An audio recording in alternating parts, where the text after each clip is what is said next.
I was a really good girl. First thing I did, I was in second grade, so I was still in primary school, and I had some chewing gum, and I thought, I'm going to get it stuck on that ceiling. So I threw it up until it stuck there, and then I was like, look what happened. I don't know who did that. And she kind of got irritated about it. And then I came up with the naughty boy's name. I was like, I think it was Jason Harris. And he called in, and anyway, it was discovered that it was me. And that's my God, for scandal. Right Yeah. Like, he was the kid who was like lighting matches and putting it in a full post box. The whole everybody's mail's gone. Oh my God. Like, he's an easy target. I still feel a bit guilty about that. Hello, everyone. Hi. How are we all doing today? Pretty good, actually. Yeah. Very well. Yeah. Yeah. It's nice talking about the show because it's making us remember the experience of filming it. And It's nice to be back together. Too. yeah. It's so To nice. be Toronto. Yeah. Yeah. Oh, yeah. It's so We were lovely like to see Huey, you. Dewey, and Louie. Like, to be together. Yeah. There's so many of us in this room right now. So it's amazing. Like we told you a little bit before we started, but this show is phenomenal. Thank you. It's like the fastest that we've ever burned through a show to watch for an interview. And we've had it for weeks. We're just that excited to watch it. So thank you so much. Congratulations. It is so damn good. That's really amazing. Yeah. It's vulnerable having it out in the world and people having seen it. So I'm excited. That made for yourself, like there's that early Toronto's 2000 vibe that you're going for, which is so damn cool. But on top of that, what does the research look like for how people spoke back then? Because one of the things that I really noticed was you'd have, Abbie saying to like Leile, like, hey, nobody hears his jokes. Yeah. I feel like that's such a Canadian slang from like the early 2000s. I still talk like that. I mean, I grew up in Toronto and I was 16 in 2003. And to be honest, I had to tone it down. I there's a lot of kind of like vernacular from that era. But yeah, I definitely, with Sydney and Alyvia, who played those characters, I tried to get them well versed in Toronto lore. Mae was telling us that they really like gave you a lot of slang and like way people from Toronto talk back then. Yeah, Toronto way. Toronto way. Kind of neighborhood. Yeah, Mae gave us, first of all, an amazing playlist full of all of like all the 2000s Toronto hits. And it just like really briefed us. What? Someone was yelling. Oh my gosh, what's happening in People this are having a good hotel? time. Bands are outside. So that's part of it. Oh, okay. Tony's probably here. Tony's there. Yeah. That Mae did such a great job of just like briefing us on. There would be times where I'd say something and Mae would come up to me and be like, so that wasn't a thing in 2000s. That wasn't like slang. You're like spy work. Like accidentally I'd say something that would be like, oh yeah, that's not the time. And I'd always forget like, oh my God, yes, we're in a period piece. Yeah. So yeah, it was really fun getting to like research all of that. And also the low-rise jeans. I'm a low-rise jean lover. And so getting to wear those for my costume was so much fun. I loved it. I'm glad we got to say dude instead of bro. Oh, Yeah.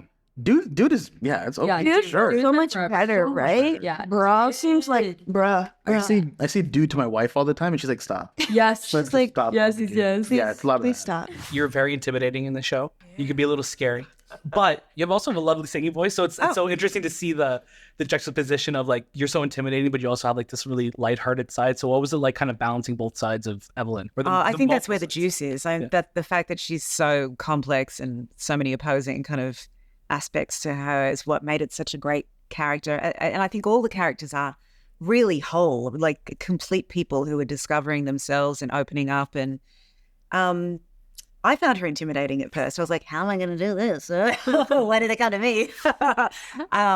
Also, why did you come to me? And I think it is that element of being able to, communicate with people on a certain level, but really have an undercurrent of something very different going on. It's lovely to splash around in that pool. We're starting off on a kind of a crazier note of how the show starts with Abbie's, when her mom's telling her like, I just want you to resemble my daughter. And you're like, I am your daughter. Right. And it's such like a harrowing moment. And I think right from the get-go, we're like, okay, we're going to go on a journey in this series. What was it like to find Abbie in this series for you? And then, like, how did you find her voice? Oh, wow. God, great question. Right off to begin with. I mean, her parents are kind of bungholes. Like her dad's so mean. And I think that like draws into like her self-insecurity because her self-worth is so low, I think, at the beginning. She's always talking about how she doesn't like her body and everything, you know. And so it's coming from that like level of vulnerability that she has, but then also then just becoming this kind of kick-ass girl and finding her self-worth without her friend and relying on this like very codependent friendship. So yeah. Sarah, for yourself, you have these two very, different relationships, Alex and Evelyn here. How did you kind of approach that contrast of playing with them both? Well, I mean, a lot of it was there on the page, which was really lovely. Thank you very much. But, Mae and I, we rehearsed a lot and we talked a lot about the dynamic and really kind of workshopped the scenes and really wanted it to feel authentic and real. And as we wanted to mine the characters as deeply as we possibly could. And it was same with Evelyn and Laura. It was like there was so much there. And they're so similar in a lot of ways, especially as the show kind of continues on. And that was kind of almost something that was like wild to experience in the scenes that we did have together. It was like, what is the balance and what is the tone and what are they? There's so much history. It's so potent. Yes. Yeah, the energy of it is Intense. Yeah. And I felt like sometimes we would finish those scenes and be like, What we just did. Whoa, what happened? Alyvia, for yourself, like the character Leile is so unique and so interesting, and there's so much of a journey that she really goes on. Did you kind of discover anything about yourself within that character when you were kind of... Yeah. It's okay to let it out. Let it all out now. Now's the time. Yeah, I mean, I think that there's a certain level of codependency that she has on Abbie, and I think that something that I definitely do with friendships and relationships in my life is that like once somebody's in my life, like they're my ride or die. Like I will go to the end for them, no matter sometimes how they treat me in return, which is something that is like not always the best. And so I think with Leile, like she'll... So sad to hear. No, Are you okay? I'm awesome because I know you and you treat me amazing. But I think that like one of Lila's like biggest problems is that she like needs to like find again like Abbie that self-worth and like know that her problems are not her fault and her mistakes are not her fault and like just finding that like that inner joy and inner peace with herself. But yeah, I feel like I just learned a lot about just, first of all, just being on set with Toni and Mae, just like the work ethic and like how to just, how to be, so like, they're so iconic. So it's just like how to just ask for things. Like maybe like I need a minute, like, cause Alyvia was doing a lot of crying. Yeah. And she does it great. And I remember you being like, Toni was like, it's okay to just ask for a minute, Yeah, definitely. But no, because we're so Canadian. We're just like, I don't want to step on anyone's toes, I'll cry. Yeah, whatever you need. Yeah, we'll cry right now. We can. Yeah, we can. What's the most amount of trouble you ever got while you were in school? You're asking the wrong people. Okay, first of all, I never went to school. I was homeschooled my entire life. So my most trouble was like having a little argument with my mother. But you went to school. I went to school. I think I got in trouble for having a full carton of juice in my desk once. Oh, scandalous. That's it? How dare you? That was on the news? No, it was like, and they called my mom in and they were like, is she eating okay? Like, I would bring knives to school. Oh, that's okay. The worst part. Yeah. Really? Okay. Well, juice. I didn't want to cut up I didn't want to eat a cucumber just like as a cucumber, right? Because you don't want to be that girl. Mm-hmm. So I would cut it down, and they would be like, "You can't bring knives to school, Sydney." So I feel like you buried the lead a little bit there. You're like, I have juice in my desk. Maybe and I'm like with the bag full of knives. It's all through good intentions. It was the machete that really. It was the machete. I would love to see little Sydney with the carton of juice in her hand at her desk, being like, "What am I doing wrong?" She was like, "What's wrong with the juice?" Yeah, it's like it's not the juice. So the juice isn't the problem. Like, it's 5 Alive juice. It's not like it's crazy. And I was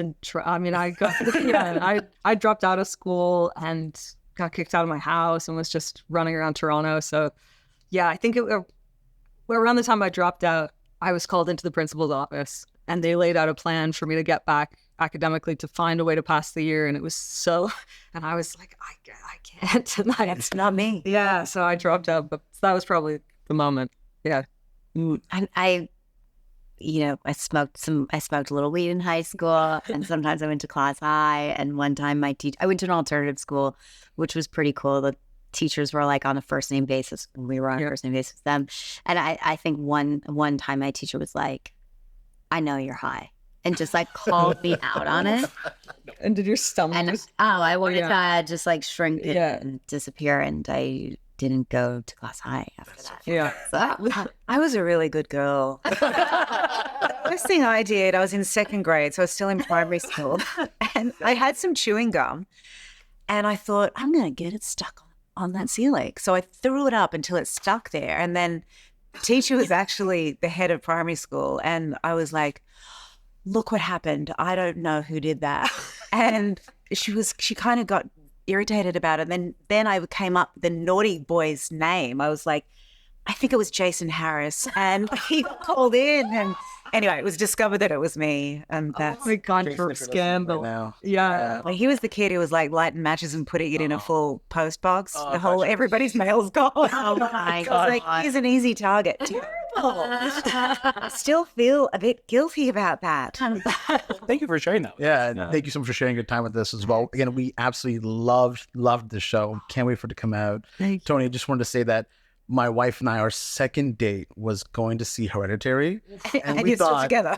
and we thought if you could survive that, we could You can survive get through anything. Exactly. Oh, well, it's an honor. Thank you both so much. Honestly, that's all we have with you. I thought you were a podcast. I know. Next time. We'll ask for a couple more minutes. No, Next time, hopefully, we'll extend this. But to both of you, thank you both so much for your time. This show, again, is just so amazing, and we hope we get to talk to you down the road. So thank you. Yes. Awesome. Thank you so much. Thank you. Do you really like it? No, seriously. Yeah, really. yeah. Yeah, make sure the camera's still rolling. We love this show. We love this show. Imagine it's if you were like, so crazy how amazing the show is. Really? Genuinely, like Yeah. genuinely. Yeah. Good to hear. Thanks, guys. Congrats. We fell in love with Thank it. you.